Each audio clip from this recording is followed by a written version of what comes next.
जय आदिशक्ती. मी तुम्हा सर्वांची ताई राधाताई. जीवनातील सत्य या युट्यूब चॅनल मध्ये आपणा सर्व बंधू भगिनींचं आणि व्हिडिओच्या चॅनलच्या दर्शकांचं सहर्ष स्वागत करत आहे. बघा, आज मी तुम्हाला पाडव्याचं महत्व किंवा चैत्र नवरात्र महत्व या विषयावरती पण व्हिडिओ करून सांगणार होते. पण हा जर व्हिडिओ मी एवढ्याच ह्याच्यावरती बनवला असता तर हा खूप कमी म्हणजे चैत्र महिन्याविषयी खूप कमी माहिती मी तुम्हाला देते असं मला वाटलं असतं. त्यामुळं थोडं वेगळं आणि हटके मी आज तुम्हाला या व्हिडिओच्या माध्यमातून सांगणार आहे. मुळात व्हिडिओचं नावच आहे की चैत्र महिन्याचं महत्व आणि आपल्याला असलेला फायदा. ठीक आहे. बघा, जेव्हा आपण एखाद्या वाराविषयी, एखाद्या महिन्याविषयी किंवा एखाद्या तिथीविषयी माहिती सांगायला निघतो की नाही, त्यावेळेस त्याची एक ठराविक माहिती असते. पण हा चैत्र महिना सगळ्याच गोष्टींनी इतकं परिपूर्ण आहे ना की त्याची माहिती सांगावी तेवढी कमी आहे. बघा, जेव्हा सगळ्यात चांगल्या गोष्टी एका ठिकाणी येतात की नाही, आपण तेव्हा त्याला नाव देतो सर्व गुण संपन्न. त्याच पद्धतीने हा चैत्र महिना आहे सर्व गुणांनी संपन्न. म्हणजे थोडक्यात सगळी गुण, सगळ्या चांगल्या गोष्टी जर कुठं असतील तर या चैत्र महिन्यात आहेत. आणि ते खरं आहे. ते कसं मी तुम्हाला आज व्हिडिओच्या माध्यमातून सांगते. पहा, तुम्ही जर आपले व्हिडिओ पाहत असाल तर आवडत असतील तर व्हिडिओला लाईक करायचं आहे, चॅनलला सबस्क्राईब करायचं आहे आणि व्हिडिओ शेअर करण्याची दैवी सेवा करायची आहे. तुम्हाला जर काही आध्यात्मिक अडचणी असतील तर तुम्ही मला कॉल, मेसेज किंवा कमेंटद्वारे संपर्क करू शकता. ठीक आहे. चला पाहू तर चैत्र महिन्याचं महत्व काय असतं माहितीये का. आपल्या जी मराठी महिने आहेत त्यामध्ये आपण नवरात्र या विषयाचा जर शब्द अर्थ निघाला घ्यायचा किंवा माहिती घ्यायची निघाली तर आपल्या सर्वांना शक्यतो माघ महिन्यात असलेलं शारदीय नवरात्र हे सर्वांनाच माहिती आहे. कारण ते सगळीकडे बऱ्याचशा राज्यांमध्ये साजरं केलं जातं आणि त्याचं महत्वही तेवढं जास्त आहे. पण जेव्हा चैत्र नवरात्र याचा विषय निघतो त्यावेळेस काहींना म्हणजे बऱ्यापैकी जणांना हे माहिती आहे. पण तरीही जाऊन मी आज तुम्हाला सांगू इच्छिते की वर्षातनं 4 वेळा नवरात्र येतात. हो, खरं आहे. वर्षातनं 4 वेळा नवरात्र येतात. तर एक नवरात्र सर्वांना माहिती असलेलं माघ महिन्यातलं शारदीय नवरात्र, दुसरं नवरात्र हे चैत्र नवरात्र असतं, तिसरं हे आषाढ महिन्यात असलेलं नवरात्र असतं आणि चौथं हे अश्विन महिन्यामध्ये असलेलं नवरात्र असतं. ही जी दोन्ही नवरात्र आहेत अश्विन आणि आषाढ, तर ही गुप्त नवरात्र म्हणून मानली जातात.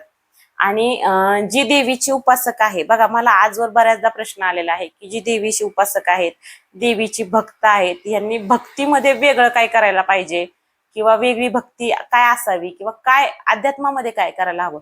तर त्यांच्यासाठी मी आज उत्तर सांगते की तुम्ही या नवरात्रांमध्ये देवीची भक्ती तुम्हाला जेवढी जास्त करता येईल तेवढी करू शकता. त्याचं फळ तुम्हाला निश्चित मिळाल्याशिवाय राहणार नाही.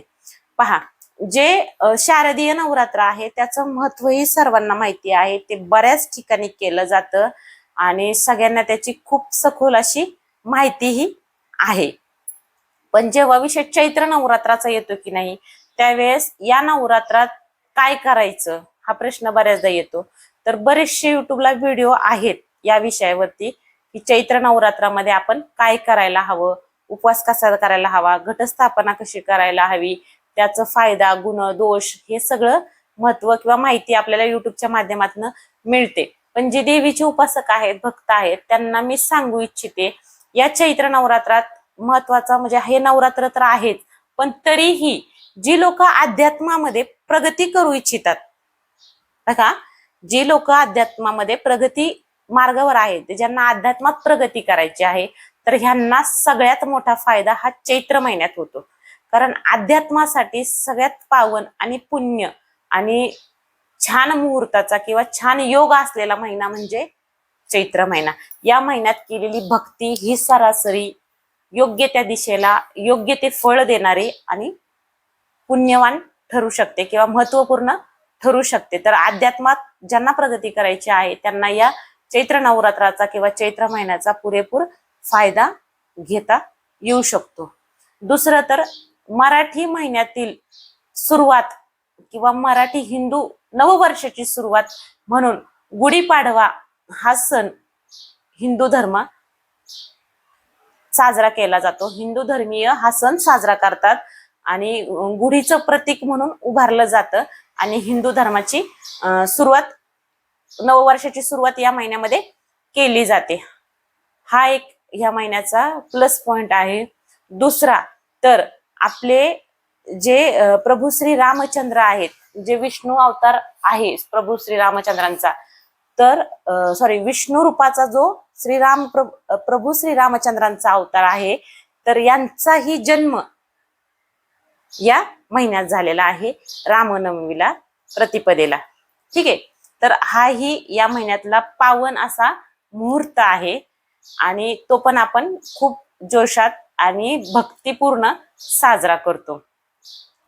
चौथा फायदा तर असा आहे की श्री हरी विष्णू भगवंताने मत्स्य रूपामध्ये पृथ्वीच्या संरक्षणासाठी जेव्हा जन्म घेतला म्हणजे रूप घेतलं, तर तेही याच महिन्यात आणि याच दिवशी गुढीपाडव्यालाच घेतलेला आहे. तर तोही शुभ मुहूर्त याच महिन्यात आहे.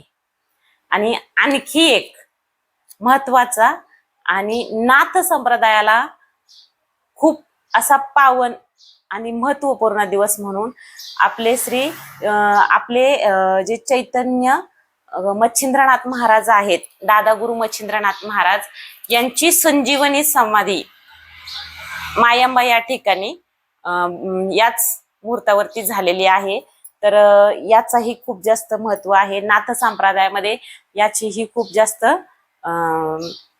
भक्तीमध्ये किंवा अध्यात्मामध्ये खूप जास्त महत्व आहे आणि साजराही केला जातो हा दिवस. तर हा सर्व म्हणजे जास्तीत जास्त आध्यात्मिक किंवा भक्तिपूर्ण आणि चैतन्य देणारा किंवा पतित आणि पावन असा हा चैत्र महिना आहे आणि या महिन्याचं महत्व अनन्यसाधारण आहे. या महिन्यामध्ये तुम्ही जी काही भक्ती कराल किंवा ज्या काही चांगल्या, अजून एक फायदा आहे, ज्या काही चांगल्या इच्छा किंवा संकल्पना किंवा जो दृढ निश्चय करणार असाल तर या महिन्यामध्ये केला जातो आणि ही सुरुवात आहे असं म्हणतात. तर या महिन्यामध्ये जे तुम्ही पॉझिटिव्ह संकल्प कराल की आयुष्यामध्ये हे करायचं आहे, ते मिळवायचं आहे किंवा असं करायचं आहे, तसं करायचं आहे, तर या महिन्यामध्ये असे निश्चय किंवा दृढ निश्चय या महिन्यामध्ये घेतले जातात आणि ते पूर्णत्वास जातात असंही मानलं जातं. तर पहा, हा इतका सुंदर पावन पुण्य आणि सगळ्याच गोष्टीने पॉझिटिव्ह असलेला हा चैत्र महिना अनन्य गुणाने संपूर्ण आहे, परिपूर्ण आहे, सर्व गुण संपन्न आहे आणि असा हा चैत्र महिना सर्वांना नवीन वर्षाची सुरुवात करणार आहे. तर माझ्याकडून सर्वांना, सर्व हिंदू धर्मीयांना किंवा सर्वांनाच नववर्षाच्या आणि गुढीपाडव्याच्या खूप खूप शुभेच्छा. बघा, सर्वांना जर माझे व्हिडिओ आवडत असतील तर व्हिडिओला सर्वांनी लाईक करायचं आहे, चॅनलला सबस्क्राईब करायचं आहे, व्हिडिओ शेअर करण्याची सर्वांनी दैवी सेवा करायची आहे आणि असाच मला प्रतिसाद देत राहा. तुमच्या काही जर आध्यात्मिक अडचणी असतील, काही प्रश्न असतील तर मला कॉल मेसेज करू शकता. मी नक्कीच तुमच्या प्रश्नाचं समाधान करण्याचा प्रयत्न करेल. आपला नंबर डिस्क्रिप्शन बॉक्समध्ये आणि व्हिडिओमध्ये दिलेला आहे, तर नक्कीच सर्वांनी मला संपर्क साधावा.